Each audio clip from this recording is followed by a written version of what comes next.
Oh, Lord, it's good to be here with you. So imagine this. You're scrolling through social media, and every single person looks like they're living their best life, right? Big smiles, perfect vacations, incredible relationships, and you're sitting there thinking, what the hell is wrong with me? Why am I not that happy? Well, here's the truth that nobody wants to tell you. Those people aren't actually that happy either. And more importantly, you've been sold the biggest lie about happiness that exists. The lie that happiness is supposed to be this constant state of smiling, positive vibes, and feeling good all the damn time. And I'm here to tell you that's complete crap. Let me tell you a story about the time I tried to fake my way to happiness. I was going through this rough patch in my life, feeling anxious and lonely, and I came across all this content online, telling me to just smile more, think positive thoughts, and fake it till you make it. So I did exactly that. I walked around with this forced smile on my face like some kind of deranged mannequin, telling everyone I was doing great when inside I felt like absolute garbage. You know what happened? I felt worse. Way worse. Because not only was I dealing with the original pain, but now I was also exhausted from pretending to be someone I wasn't. I was performing happiness like it was a full-time job. And let me tell you, the pay was terrible and the benefits were non-existent. Before we go any further, I want you to do something for me.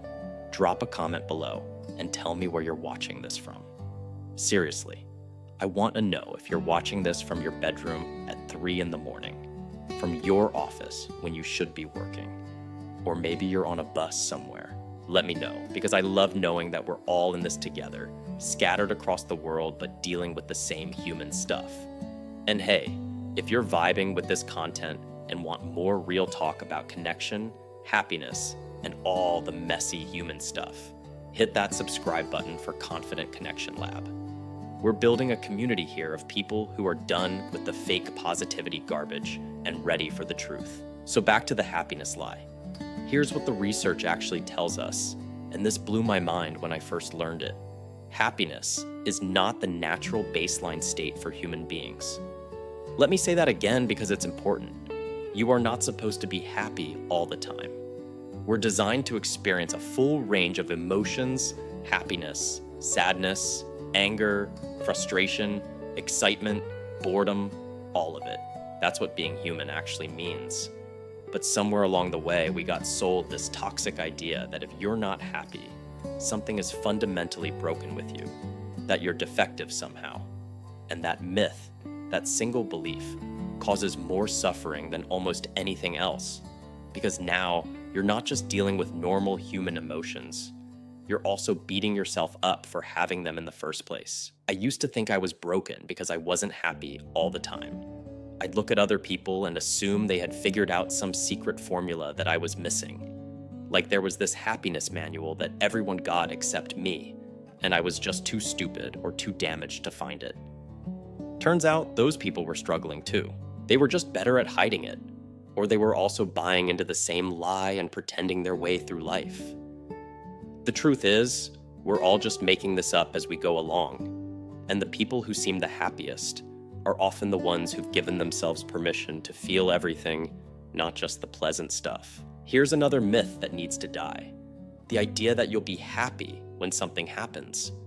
When you get that promotion, when you find that perfect relationship, when you lose those 20 pounds, when you finally buy that car you've been wanting. I fell into this trap hard. I thought, okay, once I get my life together and achieve these goals, then I'll finally be happy. So I worked my ass off, achieved some of those things, and you know what happened? I felt good for maybe 2 weeks, and then my happiness level went right back to where it was before. Psychologists call this hedonic adaptation, which is just a fancy way of saying we get used to good things and stop appreciating them. That new car smell doesn't last forever, metaphorically or literally. The worst part about all these happiness myths is that they keep us stuck in this cycle of chasing something that doesn't exist. We think happiness is this destination we're supposed to reach, and once we get there, we'll finally feel complete. But that's not how it works at all. Happiness isn't a destination. It's not even really a permanent state. It's more like these moments of connection, meaning, and presence that we experience when we stop trying so hard to be happy and start just being human. And I know that sounds like some philosophical mumbo jumbo, but stick with me here because this shift in perspective changed everything for me. So if forcing a smile doesn't work, and achieving your goals doesn't create lasting happiness, and you're not supposed to be happy all the time anyway, then what the hell are we supposed to do? That's exactly what we're going to explore in the next part. Because once I stopped believing these myths and started understanding what actually contributes to a meaningful life, everything shifted. Not perfect, not constantly happy, but real and connected and actually worth living. And that, my friend, is what we're after. All right, so if happiness isn't about smiling all the time or achieving goals or pretending everything is perfect, then what the hell is it actually about? This is where things get interesting, and honestly, a little uncomfortable. Because the real answer to what makes us happy is not sexy, it's not Instagram worthy, and it definitely doesn't fit on a motivational poster. The answer is connection. Real, authentic, messy, vulnerable human connection. And I know that sounds simple, but stick with me because this is where everything changed for me. Let me tell you about the moment I actually understood this. I was sitting in my therapist's office, probably looking like absolute garbage, because I'd been avoiding dealing with my shit for months. And she drew this stupid little stickman on a piece of paper. Just a basic circle head, stick body, you know the deal. Then she drew another stickman next to it, and she drew a line connecting them. And she said something that hit me like a freight train. Happiness isn't found inside you or inside them. It's in the space between. It's in that connection line. I remember thinking, that's it? That's the secret? A line between two stick figures? But the more I sat with it, the more I realized how profound that simple drawing actually was. We spend all this time trying to fix ourselves, trying to become happier people, when what we really need is to connect with other people authentically. Here's what the research backs up, and this is wild. Studies show that the quality of our relationships is the single biggest predictor of our overall life satisfaction and happiness. Not money, not success, not how many followers you have, or how perfect your life looks from the outside. It's whether you have people in your life who actually know you, the real you, not the performance version. And here's the kicker. For that to happen, you have to be vulnerable. You have to let people see the messy parts, the anxious parts, the parts you've been trained to hide your whole life. Because connection can't happen through a mask, and most of us are walking around wearing like 17 different masks, depending on who we're talking to. I used to be terrible at this. I thought vulnerability was weakness, so I kept everything surface level. I'd have these conversations where I'd tell jokes and share funny stories, but I'd never actually let anyone in. And I wondered why I felt so lonely, even when I was surrounded by people. It's because I wasn't actually connecting with anyone. I was just performing, putting on a show, making sure everyone thought I was fine.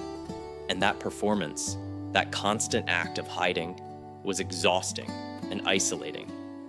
The irony is that I thought I was protecting myself, but I was actually cutting myself off from the one thing that could have made me feel better. Genuine connection with other humans who were probably struggling with the same stuff. So here's what I learned from my stickman revelation, and from actually putting this into practice.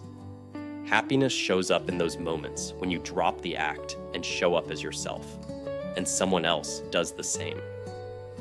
When you tell a friend you're struggling, and they say me too instead of trying to fix you or giving you some motivational speech. When you admit you don't have it all figured out, and someone else admits they're also just winging it. Those moments of mutual vulnerability and recognition, that's where happiness lives. Not in perfection, not in having your life together, but in those honest connections where you feel seen and understood, and less alone in this weird human experience. Now, I'm not saying this is easy. Being vulnerable is scary as hell because it means risking rejection. It means potentially being hurt. But here's what I've discovered. The alternative is way worse. The alternative is living your entire life behind walls, keeping everyone at arm's length, and wondering why you feel so disconnected and empty. I tried that approach for years, and let me tell you, it sucked. It was safe, sure, but it was also incredibly lonely and meaningless. When I finally started taking down those walls and showing up authentically, even when it was uncomfortable, my entire life shifted. Not overnight, and not perfectly, but genuinely. I started having conversations that actually mattered. I built friendships that felt real instead of performative. I stopped feeling like I was the only person struggling because I could finally see that everyone else was struggling too. The stickman wisdom that changed everything for me comes down to this. Stop trying to be happy alone. Stop trying to fix yourself into some perfect version that doesn't exist, and start focusing on building genuine connections with other imperfect humans. Show up authentically, even when it's scary. Ask real questions and give real answers.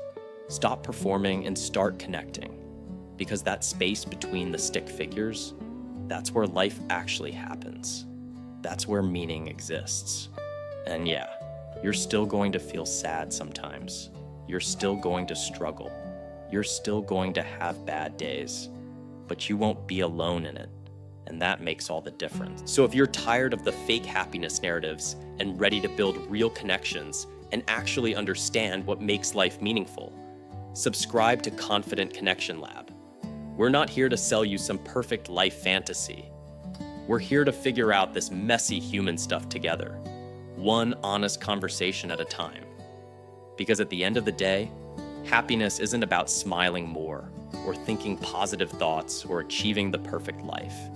It's about showing up as yourself and connecting with other people who are brave enough to do the same. That's it. That's the whole secret. 2 stick figures and a line between them. Simple, uncomfortable, and absolutely life-changing.